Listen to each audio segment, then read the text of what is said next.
tem um elemento que é fundamental na cultura, é a liderança, né? É assim, de alguma maneira, eu costumo dizer, não é que as pessoas deixam a organização, as pessoas deixam os seus líderes, né?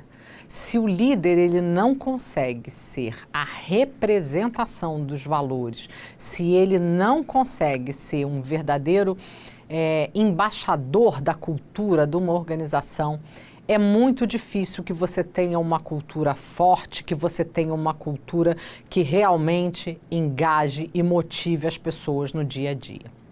Liderança é uma coisa que se dá pelo exemplo. Um líder que pratica o que ele fala, ele tem a capacidade de inspirar as pessoas. O líder que fala uma coisa e faz outra coisa completamente diferente, ele é um fanfa. Ele é uma pessoa que ninguém vai ter a menor credibilidade nele. Falar para o outro que o outro tem que fazer e não praticar, tira da pessoa totalmente a credibilidade. Aquele líder que faz o que fala, ele ganha muita confiança do time. E aí ele já tem meio caminho andado para ser um propagador dos valores da cultura da organização. Liderar nada mais é do que compartilhar aquilo que é uma espécie de visão de mundo, uma filosofia de vida e de trabalho.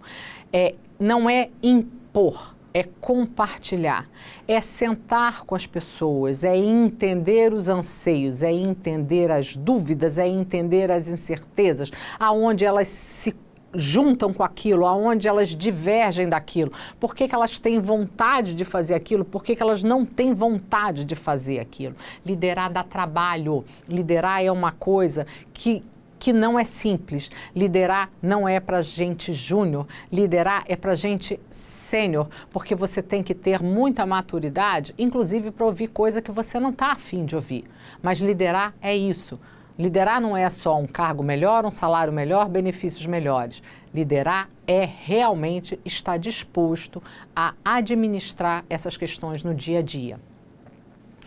Líder é uma espécie de embaixador dessa marca, é o embaixador da cultura. É ele que vai, ou não vai, né, por outro lado, conseguir tangibilizar, expressar os valores da organização justamente no comportamento, nas atitudes que ele tem ou deixa de ter no dia a dia.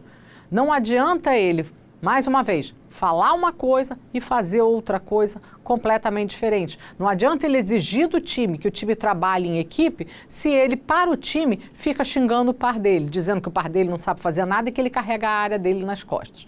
Então esse não é um comportamento aceitável para quem quer se dizer líder.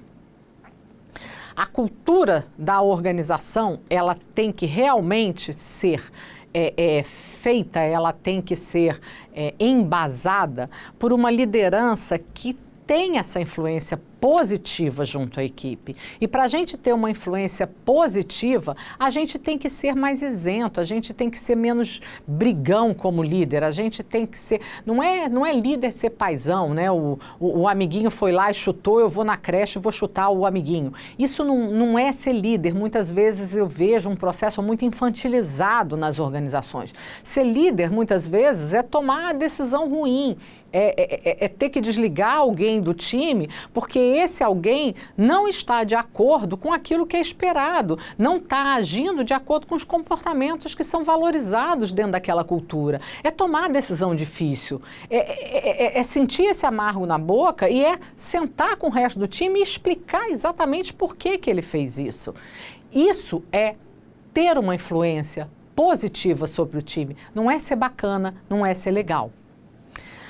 Se os princípios, eles de alguma maneira, eles estão se mostrando disfuncionais, é a liderança que tem que fazer o ajuste desse caminho. É a liderança que vai ter que dar essa guinada e vai ter que chegar para o time e fazer com que ele desaprenda esse modo para que ele possa reaprender o modo, o rumo, o caminho certo que ele tem que seguir e poder, com isso, absorver esses novos padrões que são os padrões desejados, os padrões que são requeridos pela cultura da organização.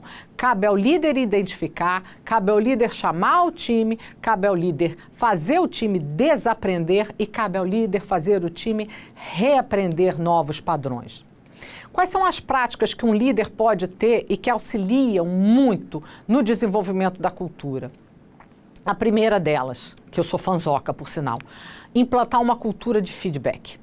Né? Não é aquele feedback que é dado uma vez por ano junto com avaliação de desempenho, não.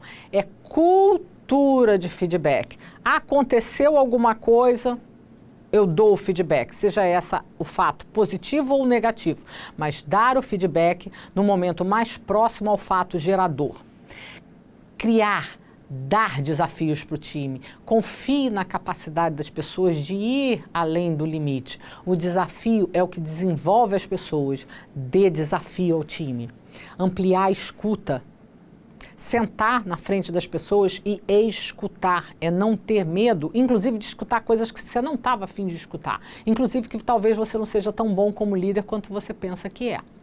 Escutar é primordial, é a tal da escuta com empatia, é se colocar efetivamente no lugar do outro e entender que talvez você esteja pedindo para ele mais do que a capacidade dele naquele momento de entrega esteja sendo viável e que você, ao invés de estar dando um desafio, está gerando um pânico desgraçado para ele. Escutar requer abrir mão do seu modelo mental. Você está pronto para isso? E, por fim, promover em você e nos outros o autoconhecimento. Quanto mais a gente se conhece, mais a gente tem a capacidade de gerenciar o outro. Eu só gerencio o outro quando eu sou capaz de gerenciar a mim mesmo. Quanto melhor eu me conheço, mais eu sei os meus gatilhos, mais eu sei aonde as coisas me apertam, mais eu sei o que me fisga, melhor eu fico para poder gerenciar aquele mundo que está à minha volta. Em resumo, liderança é uma coisa diretamente relacionada à formação, evolução e transformação e que a gente não quer, mas que também é bem responsável pela destruição de toda uma cultura organizacional. Se você quer trabalhar e gerir a cultura da sua organização, não pode dissociar isso de forma nenhuma de um trabalho muito forte junto às lideranças.